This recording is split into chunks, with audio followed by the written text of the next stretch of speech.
朋友们，是不是都遇到过吧？毛巾用着用着越洗越硬，摸着个手闻着还有股怪味。尤其洗脸巾往脸上一擦，那感觉像在用砂纸磨脸。咋办呢？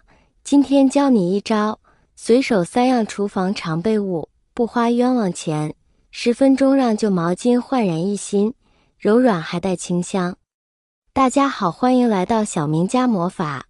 一条毛巾要几十块钱，用上1-2个月就把毛巾扔掉，那就太浪费了。教大家正确清洗毛巾。首先准备一个盆儿，把毛巾放到盆里，先在盆中倒入一点小苏打，接着倒入一点食盐，食盐有杀菌固色作用。接着再倒入一点洗洁精，可以去除油渍。接着再倒入一点白醋。为什么要倒入白醋呢？白醋有去水垢的作用。最后加入一点温水，水的温度50度到60度就可以。接着把毛巾搅拌一下，让食盐小苏打充分溶解在水中，最后吸附在毛巾上，把毛巾上污渍去掉。搅拌均匀之后，就让它静置15分钟。让白醋充分把毛巾上的污渍软化一下。等15分钟后，就用手揉搓一下毛巾。看着一条非常干净的毛巾，揉搓一下，毛巾上的脏东西就被揉搓下来了。把毛巾反复揉搓几遍，让毛巾上的污渍、油渍、水垢彻底清洗下来。毛巾清洗干净之后，就把毛巾放在流动的清水上冲洗一下，让毛巾上残留的洗洁精彻底冲洗掉。最后再将毛巾放在通风的地方，将水分晾干就可以了。可能很多朋友为了让毛巾快速变干，避免因为潮湿而滋生细菌，就会选择把毛巾晾在外面晒。但长时间的暴晒是会使毛巾纤维断裂，出现发硬和破损，而且还会掉色严重。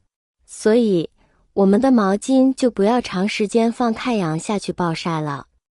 这个清洗毛巾的方法简单实用，要是你的毛巾也存在变脏发黄的情况时，不妨试试这个清洗的方法。大多数家庭毛巾、浴巾都习惯挂在卫生间里，擦脸的、擦手的、洗澡的、擦脚的，用完随手一挂，确实挺方便，但真心不建议这样做，危害很大。卫生间是一个潮湿又浊气很重的地方，每天洗澡、洗漱产生的水蒸气，空气中的湿度很高，毛巾如果长时间阴在这种潮湿的环境中，很容易滋生各种细菌和霉菌。所以没用多久，毛巾就发黄长霉斑，就是这原因。而我们用这种带菌的毛巾擦脸、洗澡、擦手，细菌接触到皮肤，会引起皮肤过敏反应。现在发现很多家庭的卫生间设计，都是毛巾架设计在马桶上面，这样冲马桶的时候，马桶内的细菌会落到毛巾上，会很脏的，时间长了有一股难闻的异味。毛巾最好是用完就拿到阳台或通风处晾。毛巾的构成与功能。毛巾主要由纤维编织而成，其中最常见的材质是棉花。棉纤维具有很好的吸水性，因此毛巾能在沐浴或洗脸时快速吸收水分，使其成为理想的日常清洁工具。棉纤维是一个中空结构，中间可以储水。棉纤维的结构使得毛巾能够保持一定的柔软性和蓬松感，这对于其吸水性能至关重要。毛巾的表面通常会有较多的毛圈，这些毛圈可以捕捉水分，使毛巾具有更强的吸湿性。然而，这种表面结构也使毛巾容易受到外界环境的影响，长期使用后毛巾会经历一些变化，尤其是变硬的问题，水中的矿物质和洗涤剂残留。毛巾变硬的一个主要原因是水中的矿物质。水质的硬度指的是水中溶解的矿物质，如钙、镁等矿物质的浓度。硬水中的这些矿物质容易与毛巾中的纤维发生反应，形成一种叫做水垢的沉淀物。这些沉淀物会附着在毛巾的纤维上，逐渐使毛巾的触感变得粗糙和硬邦邦的。此外，洗涤剂的残留也是导致毛巾变硬的另一大原因。在我们洗毛巾时，洗涤剂中的一些成分可能没有完全清洗干净，残留在毛巾的纤维间。这些残留物会与水中的矿物质结合，形成更坚硬的物质，附着在毛巾表面，导致毛巾逐渐变得不那么柔软。纯棉毛巾是会掉毛的。解释毛巾脱毛的相关问题前，要介绍一下粘度的概念。粘度指在单位长度的纱中，纤维所粘成的回旋数。纱的强度主要由粘度决定，一般粘度大强度也大。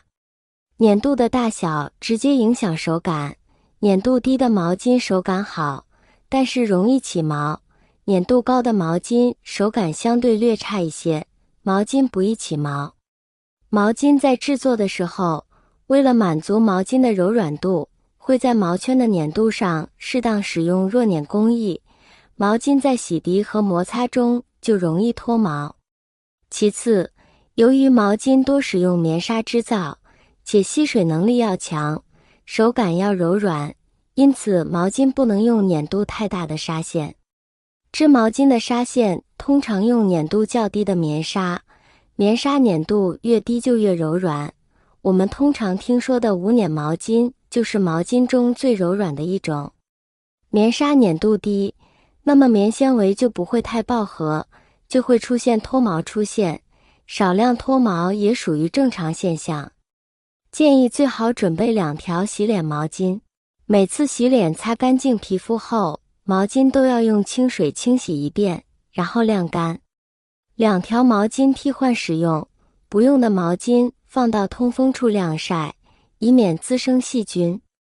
擦脸毛巾最好用专门的抑菌皂来清洗，不要使用洗衣粉，因为有些洗衣粉碱性较大，如果在洗涤毛巾过程中没有将毛巾清洗干净，而后再用毛巾来擦脸，就会间接灼伤皮肤。虽然不是真的灼伤，但与皮肤接触过程中容易堵塞毛孔，导致出现粉刺等问题。一般来说，建议毛巾使用3个月左右就更换一次。特别是对于那些经常使用毛巾的人，比如运动爱好者，更要注意毛巾的清洁和更换。因为运动后会产生大量的汗渍，这些汗渍如果长时间残留在毛巾上，会加速毛巾的变质。所以运动爱好者在选择毛巾时，可以选择这种吸水性更强的毛巾，它能够快速吸收汗水，保持皮肤干爽，使用起来也更加舒适。好了，清洗毛巾的方法分享到这里了，谢谢大家的支持，我们下期再见。